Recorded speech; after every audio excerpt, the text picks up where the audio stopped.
Onlar tarihin efsane savaşçılarıydı. Savaşları, yaşamları, kuralları dahi sıra dışıydı.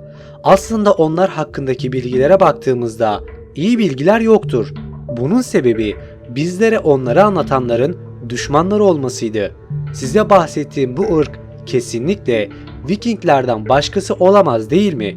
Vikingler efsaneleriyle hayatta kalan bir ırk olmasına rağmen onlar hakkında bilinen çoğu bilgi yanlış ve abartıdır. En bilinen yanlış bilgi ise miğferlerinde boynuz olmasıdır. Zira Vikingler boynuz miğferi takmazlar. En azından bilinen en eski bilgiye göre savaşta takmazlar. Vikingler yaşadıkları dönem boyunca yaptıkları her akımda isimlerini duyurmuşlardır. Günümüzde ise halen daha isimleri devam ediyor, hatta onlarla ilgili diziler, filmler, animasyonlar bile yapılmıştır. Bilinen en iyi dizi ise Viking kralı olarak bilinen Ragnar Lothbrok'un hayatını anlatan Viking dizisiydi. Aslında dizinin milyonlarca izleyeni olsa bile birçoğu dizide geçen karakterlerin gerçekte var olduklarını bilmiyor olabilirler. Bunun da sebebi Vikinglerin efsane olarak dilden dile anlatıyor olması olabilir.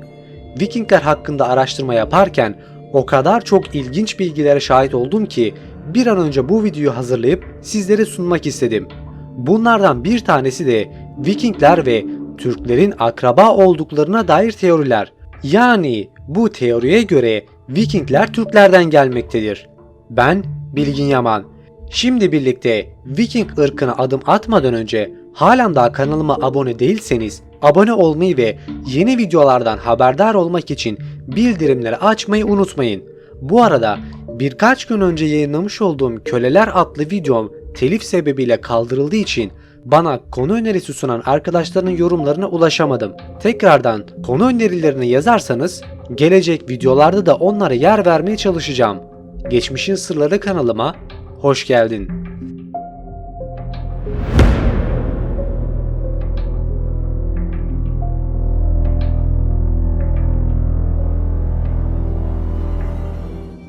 Assassin's Creed Valhalla oyununun yeni çıkan sürümünde Vikinglerin yer almasıyla onlara duyulan merak biraz daha artmıştı. Aynı şekilde benim de merakım arttı ve sizler için Vikingleri araştırmaya karar verdim. Araştırmalarımın sonucunda çıkan bilgiler Vikinglere bakış açım çok değişti. Aslında bildiğimiz kötü bir ırk yerine cesur bir ırk tanıdım. Vikingler İskandinavya'da bulunan bir topluluktu. Çoğunlukla deniz seferleri yaptıkları için korsan topluluğu olarak da bilinmektedir. Aynı zamanlarda tek bilgi kaynaklarımız olan düşmanlarının gözünde yıkıcı, acımasız ve barbar olarak tanınmaktadırlar.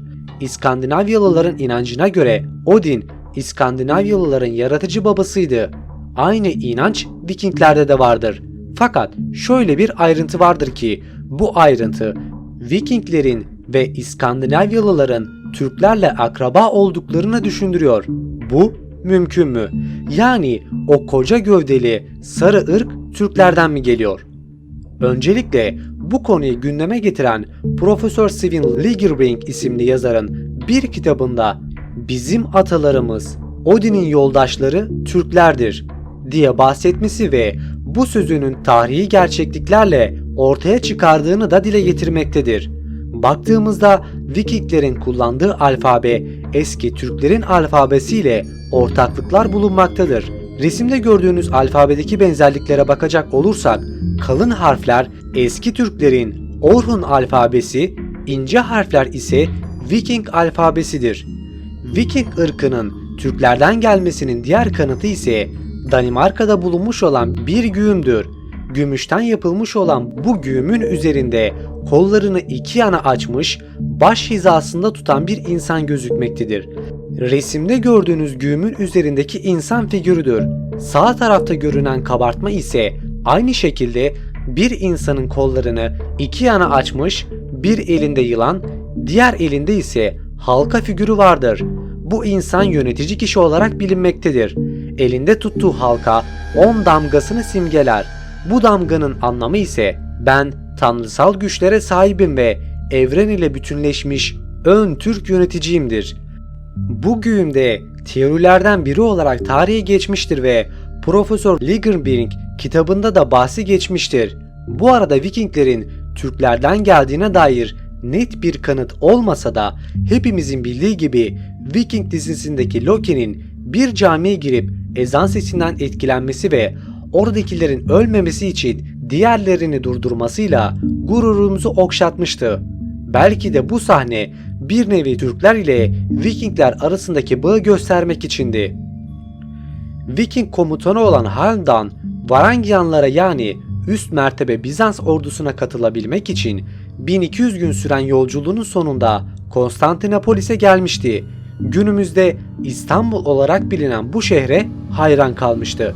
Şehrin dillere destan olan mabedi Ayasofya'ya giden Halfdan, Ayasofya'ya gidebilmek için pagan inancına sahip olmasına rağmen ayinlere katılmıştı. Çünkü Ayasofya'ya başka bir yolla gidemezdi ve orayı görebilmek için her şeyi yapmaya hazır olduğunu göstermişti. Fakat her ne kadar ayinlere katılmış olsa da Hristiyan olmadığı için ayin sırasında herkesten gizli mabedin üst katlarına çıkar ve her yeri gezmeye başlar. Hatta günümüzde de korunan bir yazıyı da ikinci katta bulunan mermer koltuğuna yazar. O yazıda Halfdan buradaydı yazıyordu. Ayasofya'da Halfdan'ın tam olarak ne yaptığını halen gizemini korumaktaydı. Oraya girmek istemesi sadece merak mıydı yoksa başka bir şey miydi bilinmez. Ama günümüze bir miras bıraktığı apaçık ortadaydı. Mermerin üstündeki bu yazı Bizans halkı tarafından pek dikkate alınmamış, anlamsız çizikler zannedilmiş. Konstantinopolis yani İstanbul Osmanlı Devleti'ne geçmiş ve bir süre Osmanlı da bu yazıyı umursamamış. Uzun zaman sonra çizik olarak düşünülen bu yazının Viking dilinde yazıldığı anlaşılmış ve halen daha Ayasofya'nın ikinci katında bulunan mermer korkuluklarında korunmaktadır. Türklere de imza bırakan Vikingleri anlatırken Viking tarihindeki en güçlü kraldan bahsetmeden geçmek tabii ki de olmaz. Vikings dizisinde bildiğimiz üzere Ragnar oldukça zeki ve güçlü bir kral olmasının yanı sıra merhametli ve duygusal bir kraldı.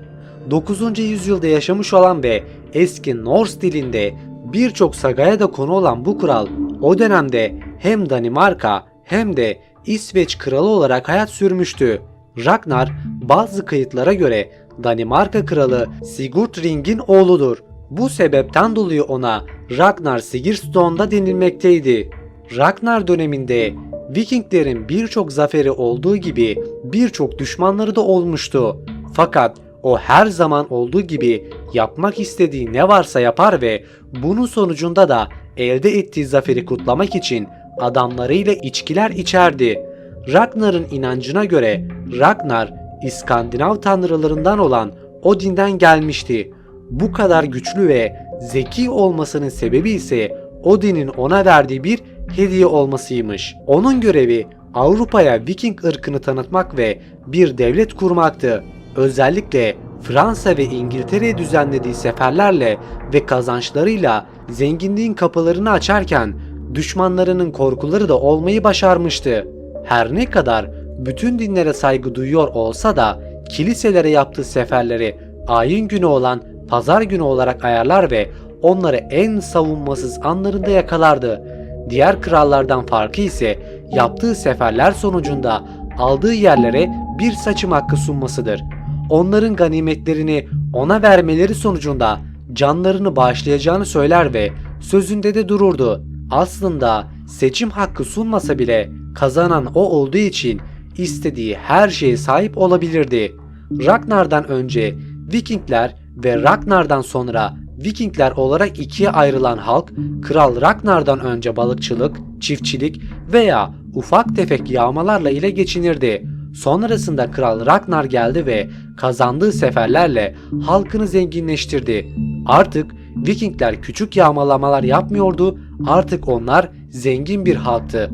Bazı kayıtlara göre Kral Ragnar'ın 4 eşi olduğu bilinse de 3 eşinin ismi bulunmaktadır. Bunların en bilinenin ilk eşi olan Ligarta'dır. Ligarta, Tanrıçanın yansıması olarak bilinen ve cesaretiyle her zaman Ragnar'ın kalbinde yer olan bir kadındı. Ona 4 çocuk vermesinin yanı sıra Legarta efsanelerine göre o bilinen ilk güçlü savaşçı kadındı.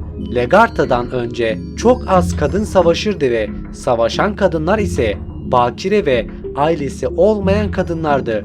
Fakat Lagarta'dan sonra kadınların savaştaki gücü ortaya çıktı ve artık kadınların da kazandığı zaferler vardı. Aslında Vikingler kadınlara her zaman hak tanımıştı. Fakat Lagarta'dan sonra kadının konumu oldukça yüksek mevkilere ulaşmıştı. Kadın ve erkekler arasında eşitlik ise M.Ö. 9. yüzyılda Vikingler ile başlamış, net bir tarih olmasa da 10. yüzyılların başında Lagarta ile Viking erkekleri yaptıkları seferlerde kadınları da yanlarına almaya başlamışlardır. Ragnar'ın çok fazla kızı ve oğlu olduğu bilinmektedir. Fakat bunlar arasında en güçlü ve ünlü olan Bjorn Ironside ve Ivar the Bonalis'tir. Bilindiği gibi bu iki kardeş yaptıkları seferlerde ve zekalarıyla babalarını bile hayran bırakmıştı. Aslında bazı kaynaklar Ragnar'ın bu iki oğluyla alakalı korkuları olduğunu da söylenmektedir. Ragnar'ın korkusu ise bu iki oğlunun başarılarının onun ününü geride bırakmasıydı. Bu güçlü kralın ölümü hakkında iki farklı kaynak vardır. Bunlardan birisi Paris'e karşı düzenledikleri sefer sonucunda o dönemde ölümcül bir hastalık olan ishale yakalanması ve dizenteriden ölmesidir. Bilinen diğer ölüm sebebi ise Viking dizisinde de gördüğümüz düşmanı olan ve ondan intikam almak isteyen Northumbria kralı Alya'nın Ragnar'ı yılanlarla dolu bir çukura attığı ölümünü izlemesiydi. Kral Ragnar ve birçok güçlü kralın yönettiği Viking topluluğuna gelelim. Günümüzde Fransa'nın kuzeyinde bulunan Normandiya bölgesinin adı Kuzeyli Adamların ülkesi anlamına gelmektedir. Çünkü bir zamanlar burada Vikingler kalmaktadır. Viking ırkı sarışın bir gene sahiptir. Çoğunlukla gözleri deniz mavisi olan bu ırkın denizcilik, doğuştan gelen bir görevlileri olsa gerek. Yaptıkları seferler ve kazançlar ile isimlerini Asya, Kuzey Amerika, Avrupa'ya duyurmayı başaran bu ırkın dönemi Viking çağı olarak bilinmektedir. Yaşam yerlerini sahil kenarı olarak seçen bu ırkın bilinen en büyük savaşçıları ise Ragnar, Ivar the Bonalis, Harald Sigurdsson ve Sweyn Forkbeard'tir. Vikinglerin en bilinen özelliği ise inşa ettikleri güçlü gemileriydi ve bilinen en iyi gemi uzmanları ise Loki isimli bir gemiciydi. Onun yaptığı gemi batmaz sözleri ise Vikingler arasında dolanan en bilindik sözdü. Ayrıca Viking halkının inancına göre en kahraman ve en cesur olan insanların Odin'in evi ayrıca Vikinglerin cenneti olarak bilinen Valhalla'ya gideceğidir. Bu arada netliği kesinleşmemiş diğer bir bilgi ise keşfedilme gizemi halen daha tartışılan Amerika'dır. Bazı kaynaklara göre Amerika'ya ilk ayak basan ırkın Vikingler olduğu söylenmektedir. Hikayeye göre Amerika'yı keşfeden Kristof Kolomb'un doğumundan yaklaşık 500 yıl önce Amerika'ya ayak basan bir ırk olmuştu. Vikingler o dönemde yeni bir dünya arayışına girmişler ve deniz seferleri yapmaktaydılar. Yolculuk sırasında Atlantis Okyanusu'nun çalkantılı sularından geçen Vikinglerin gemisi rüzgardan dolayı sallanmaya başlamış ve kontrolü kaybetmişti. Bilinmeyen sulardan geçen Vikinglerden birisi yeni bir kıyı fark etti ve rotalarını oraya yönelttiler. Geldikleri yer Amerika'ydı. Bunun dışında Vikinglerden sonra Türk korsanımız olan Piri Reis'in haritasında Amerika olması da onun Kristof Kolomb'dan önce keşfetmiş olmasının kanıtıydı. Fakat tarihe geçen ve tebrikleri alan kişi Kristof Kolomb olmuştu. Bunun sebebi de Vikinglerin ve Piri Reis'in kanıtı ve döneminin şartları olsa gerek. Evet arkadaşlar, efsanelere konu olan Vikingler bilindiği gibi kötü değil, aslında cesur bir topluluktu. Tabii ki onlar da diğerleri gibi bir kazanç elde etmek adına birçok kötülük yapmıştı. Ama bu durum düşmanlarının dilinden anlatılan hikayeler gibi değildi. Viking efsanesi videomu beğendiyseniz beğen tuşuna basmayı unutmayın. Yorumlarınızı yorum kısmına bırakmayı da unutmayın. Ve halen daha kanalıma abone değilsen abone olmadan da videoyu kapatmayı unutma. Bir sonraki videoda görüşmek dileğiyle. Kendinize iyi bakın. Hoşça kalın.